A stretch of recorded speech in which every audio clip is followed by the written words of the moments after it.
The Soviet school. While he fully acknowledges his debt to Griffith, Eisenstein nevertheless makes two objections.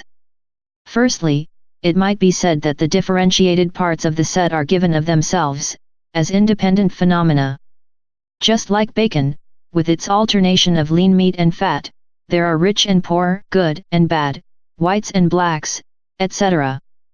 Thus when the representatives of these parts confront each other, it must be in the form of individual duels where narrowly personal motifs, for example, a love story, the melodramatic element, are hidden beneath collective motivations. It is like parallel lines which pursue each other, and indeed meet at infinity, but only collide here below when a secant brings together a particular point on the one and a particular point on the other. Griffith is oblivious to the fact that rich and poor are not given as independent phenomena, but are dependent on a single general cause, which is social exploitation. These objections which condemn Griffith's bourgeois view do not merely relate to his way of telling a story or of understanding history. They relate directly to parallel, and also convergent, montage. Eisenstein criticizes Griffith for having a thoroughly empirical conception of the organism, without a law of genesis or development, for having conceived of its unity in a completely extrinsic way as a unity of collection, the gathering together of juxtaposed parts, and not as a unity of production, a cell which produces its own parts by division, differentiation, for having interpreted opposition as an accident and not as the internal motive force by which the divided unity forms a new unity on another level. It will be noted that Eisenstein retains Griffith's idea of an organic composition or assemblage of movement images, from the general situation d'ensemble to the transformed situation, through the development and transcendence of the oppositions. But it is true that Griffith did not see the dialectical nature of the organism and its composition. The organic is indeed a great spiral, but the spiral should be conceived of scientifically and not empirically, in terms of a law of genesis, growth, and development.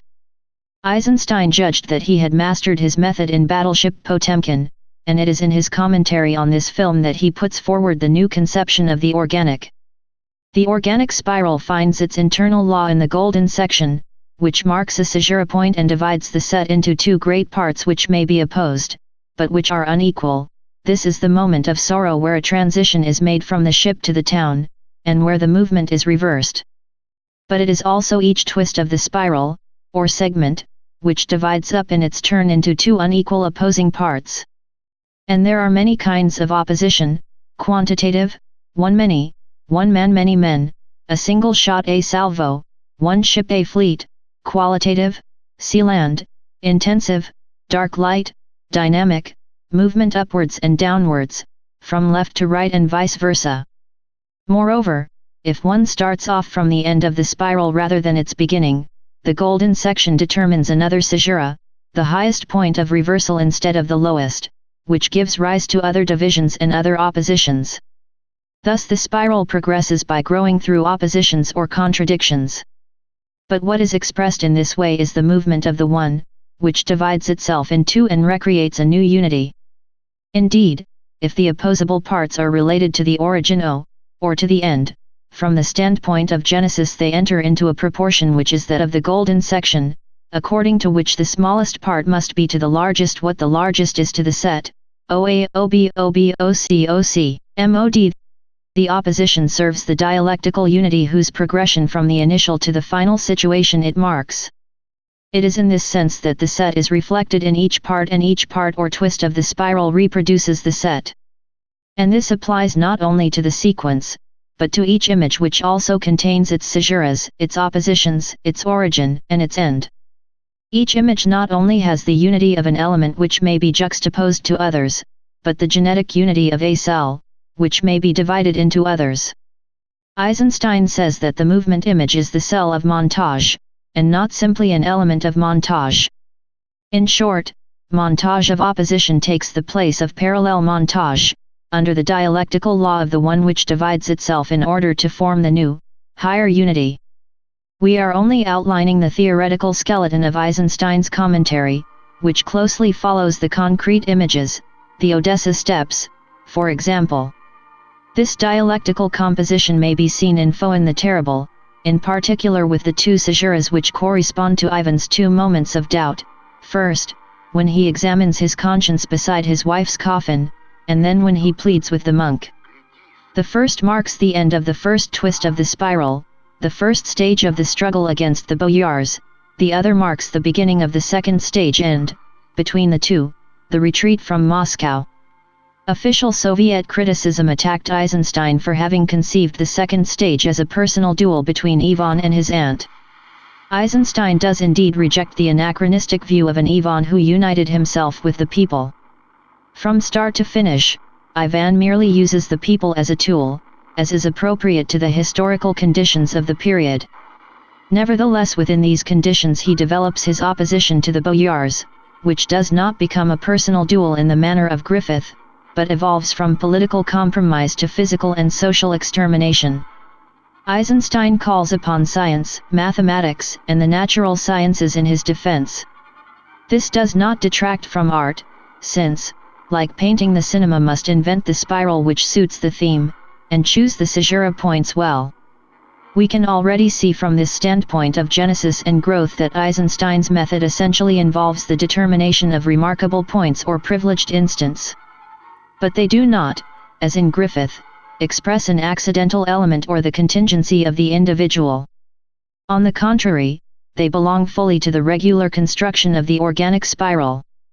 This is even clearer if we consider a new dimension which Eisenstein presents, sometimes adding itself to those of the organic, sometimes perfecting them. The composition, the dialectical assemblage, involves not only the organic, that is, genesis and growth, but also the pathetic or the development. The pathetic should not be confused with the organic. The point is that from one point to another on the spiral one can extend vectors which are like the strings of a bow, or the spans of the twist of a spiral. It is no longer a case of the formation and progression of the oppositions themselves, following the twists of the spiral, but of the transition from one opposite to the other, or rather into the other, along the spans, the leap into the opposite. There is not simply the opposition of earth and water, of the one and the many, there is the transition of the one into the other, and the sudden upsurge of the other out of the one. There is not simply the organic unity of opposites, but the pathetic passage of the opposite into its contrary. There is not simply an organic link between two instants, but a pathetic jump, in which the second instant gains a new power, since the first has passed into it. From sadness to anger, from doubt to certainty, from resignation to revolt. The pathetic, for its part, involves these two aspects. It is simultaneously the transition from one term to another, from one quality to another, and the sudden upsurge of the new quality which is born from the transition which has been accomplished. It is both compression and explosion. The general line divides its spiral into two opposed parts, the old and the new, and reproduces its division, redistributes its oppositions on one side and the other. This is the organic. But in the famous scene of the creamer, we witness the transition from one moment to the other, from suspicion and hope to triumph, from the empty tube to the first drop, a transition which accelerates as the new quality, the triumphant drop, approaches. This is the pathetic, the jump or qualitative leap.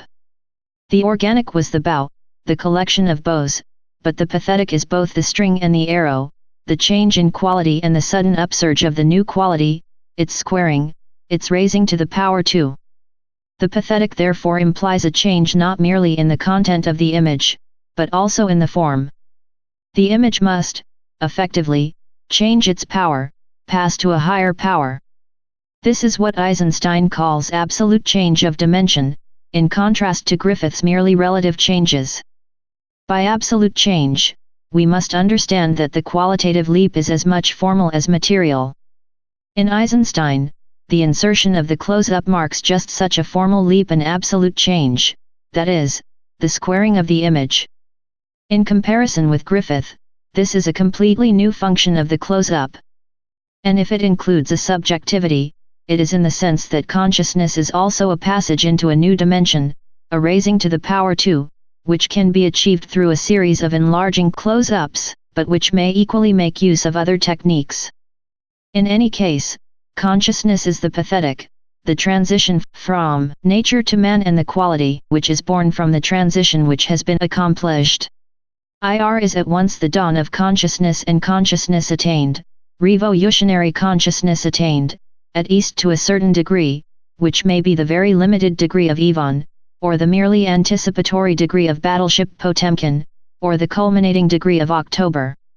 If the pathetic is development, it is because it is the development of consciousness itself.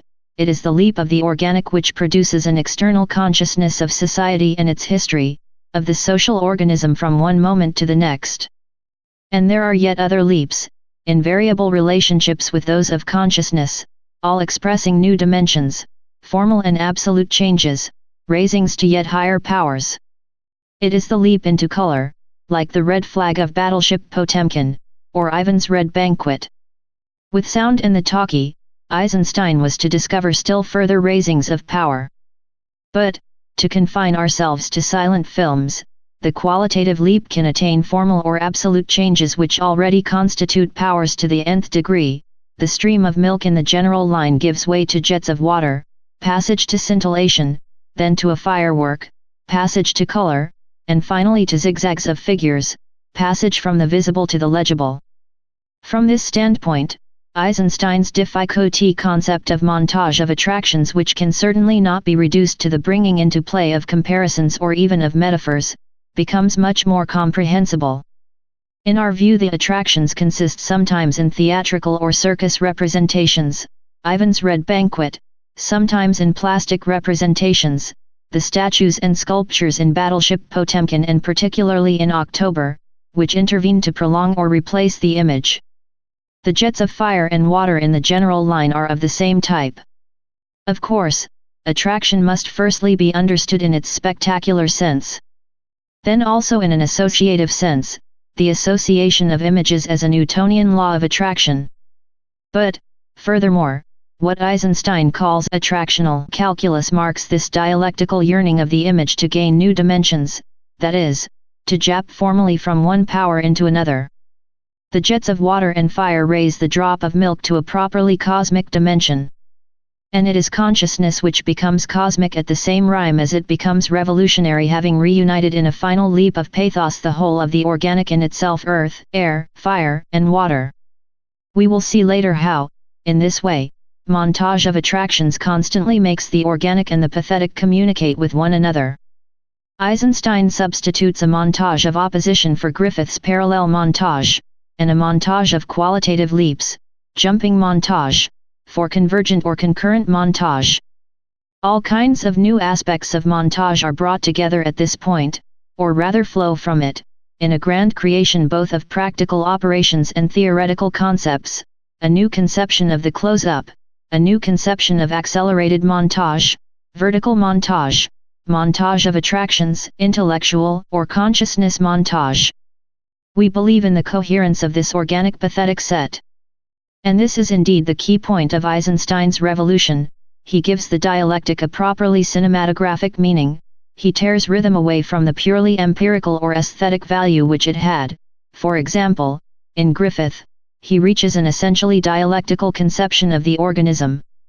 Time remains an indirect image which is born from the organic composition of movement images, but the interval, as well as the whole fetal, takes on a new meaning.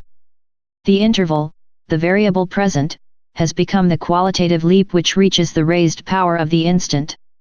As for the whole as immensity, this is no longer a totality of reuniting which subsumes the independent parts on the sole condition that they exist for each other, and which can always be enlarged if one adds parts to the conditioned set ensemble, or if one relates two independent sets to the idea of an identical end. It is a totality which has become concrete or existing, in which the parts are produced by each other in their set and the set is reproduced in the parts, so that this reciprocal causality refers back to the whole as cause of the set and of its parts, according to an internal finality. The spiral open at both ends is no longer a way of assembling an empirical reality from outside, but the way in which dialectical reality constantly produces itself and grows. Things truly plunge into time and become immense because they occupy there an infinitely greater position than the parts have in the set or the set in itself. The set and the parts of Battleship Potemkin, 48 hours, or of October, 10 days, occupy in time, that is, in the whole total an immeasurably prolonged period. And, far from being added, or compared from the outside, the attractions are this very prolongation, or this internal existence in the whole. In Eisenstein, the dialectical conception of the organism and of Montage combines the ever-open spiral and the perpetually leaping instant. The dialectic, as is well known, is defined by many laws. There is the law of the quantitative process and the qualitative leap, the passage from one quality to another and the sudden upsurge of the new quality. There is the law of the whole, of the set and of the parts. There is also the law of the one and the opposition, on which, it is said, the two other laws depend, the one which becomes two to attain a new unity. If we can speak of a Soviet school of Montage, it is not because its directors are similar but because within the dialectical conception which they share they in fact differ, each having an affinity with one or other of the laws which his inspiration recreates. Pudovkin is dearly mainly interested in the progression of consciousness, in the qualitative leaps of a dawn of consciousness. It is from this viewpoint that Mother, The End of St. Petersburg and Storm over Asia form a great trilogy. Nature is there, in its splendor and theatricality, the Neva carrying along its ice floes, the Mongolian plains, but as the linear thrust which subtends the moments of dawning consciousness, that of the mother, the peasant, or the Mongol. And Pudovkin's most profound art lies in disclosing the set of a situation through the consciousness which a character gains of it, and in prolonging it to the point where consciousness can expand and act, the mother watching over the father who wants to steal the weights of a dock, or, in The End of St. Petersburg, the woman who sums up in a glance the elements of the situation, the policeman, the glass of tea on the table, the smoking candle, the boots of the arriving husband. Dovzhenko is a dialectician in another way, obsessed with the triadic relation of the parts, the set, and the whole. If there was ever a director who knew how to make a set and the parts plunge into a whole which gives them a depth and extension disproportionate to their proper limits, it was Dovzhenko to a far greater extent than Eisenstein. This is the source of the fantasy and enchantment in Dovzhenko. Sometimes scenes can be static parts or disjointed fragments, like the images of poverty at the beginning of Arsenal, the prostrate woman, the immobile mother, the muzhik, the woman sewing, the gassed corpses, or, on the other hand, the joyous images of earth, the couples who are immobile, seated, standing or recumbent. Sometimes a dynamic and continuous set ensemble can form at a particular place, at a particular moment, for example in the taiga of Aroghrad.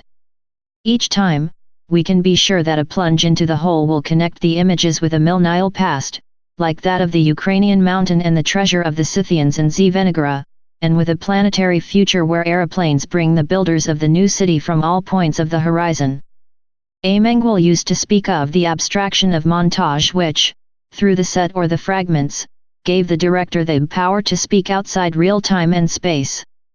9. But this outside is also the earth, or the true interiority of time, that is the whole which changes, and which by changing perspective, constantly gives real beings that infinite space which enables them to touch the most distant past and the depths of the future simultaneously, and to participate in the movement of its own revolution, for instance, the grandfather who dies peacefully at the start of earth, or the one in Zvenigora who frequents the inside of time.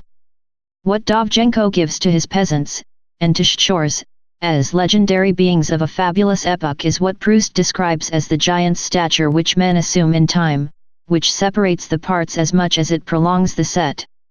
In a certain respect, Eisenstein could consider himself leader of the school, in relation to Pudovkin and Dovzhenko, because he was imbued with the third law of the dialectic, the one which seemed to contain the other two, the one which becomes two and gives it a new unity, reuniting the organic whole and the pathetic interval. In fact, there were three ways of conceiving a dialectical montage, of which none was destined to please Stalinist criticism. But all three had in common the idea that materialism was primarily historical, and that nature was only dialectical because always integrated into a human totality. Hence the name which Eisenstein gave to nature, the non-indifferent. Verthoff's originality, on the contrary, is the radical affirmation of a dialectic of matter in itself. This is like a fourth law, breaking with the other three. To be sure, what Vertov was showing was man present in nature, his actions, his passions, his life. But, if he worked through documentaries and newsreels, if he violently challenged the filming of nature and the construction of the action, this was for a profound reason. Whether there were machines, landscapes, buildings or men was of little consequence. Each, even the most charming peasant woman or the most touching child, was presented as a material system in perpetual interaction.